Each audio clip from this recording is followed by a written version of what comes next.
صل على محمد وعلى آل إبراهيم وعلى آل إبراهيم إنك حميد بعد اللهم اغفر له وارحمه نزوله ووسع مدخله واغسله بالماء وصغيرنا وكبيرنا وذكارنا وأنثانا اللهم من أحييته عليهم ولا الضالين آمين ومن توفيته منا فتوفه على الإيمان إياك نعبد وإياك نستعين اهدنا الله أكبر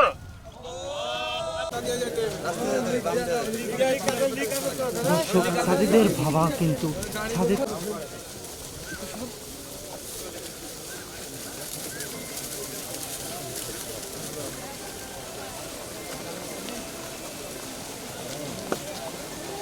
পিছনে কি রাখেন হ্যাঁ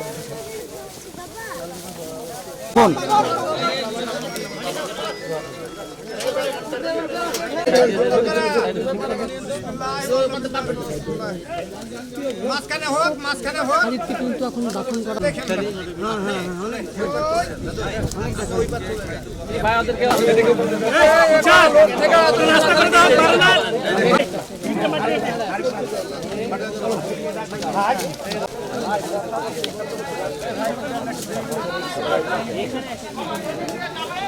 ঘটনায় যদি আমার গর্তটা যদি পূরণ থাকতো তাহলে তো এই ক্ষতি হতো না। একটা বাচ্চা আমার গেছে, সেটা আমি যে 55 ফিটে যদি একটা কিছু সতর্ক থাকতো, 55 ফিট কিন্তু একটা বাচ্চা যায় না। 10 ফিট থাকতো, একটা সময় 10 ফিট থাকতো, 15 ফিট থাকতো, আমার বাচ্চাটা আমি জীবিত পাইতাম। আমার সন্তান হলো 55 ফিট গেছে, আমি 32-34 ঘন্টা পরে আমার বাচ্চাটা আমি পাইছি। 34 ঘন্টা থাকার পরে আমি অপেক্ষা করার পর আমার বাচ্চাটা আমি দেখতে পাইছি। কারো গাফিলতি আছে? উদ্ধার অভিযান না, উদ্ধার অভিযানে ইনশাল্লাহ কোনো গাফিলতি নেই। তারা তৎপর চেষ্টা করছে, কিন্তু পজিশনটা এবং তাদের অনেক সময় লাগছে, কারণ মাটি আস্তে আস্তে গভীরে গেছে, এই জন্য তাদের একটু সময় লাগছে। এখন আপনি কি চান?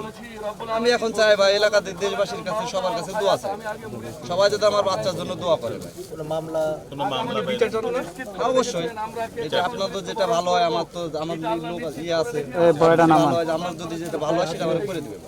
প্রশাসনের কাছে আপনি বিচার ওটাই বলেন যে আমি বিচার চাই। তারা হ্যাঁ, আমি তো অবশ্যই বিচার চাই, যাতে এই ঘটনা যাতে না ঘটে, যাতে গোটা বাংলাদেশের কোথাও যাতে এরকম যাতে কোনো এরকম গর্ত যাতে না থাকে। আনুষঙ্গিক আমি দেশবাসী আমার জন্য দোয়া করেছে আজ 2-3 দিন ধরে। ইনশাল্লাহ আমি সবার কাছে সবার প্রতি খুব কৃতজ্ঞ। আবারও দোয়া চাই যাতে সবাই দেশবাসী সবাই যাতে আমার ছেলের জন্য দোয়া করে। আমার এইটুকু চাওয়া, আর কিছু চাওয়া না। আলহামদুলিল্লাহ।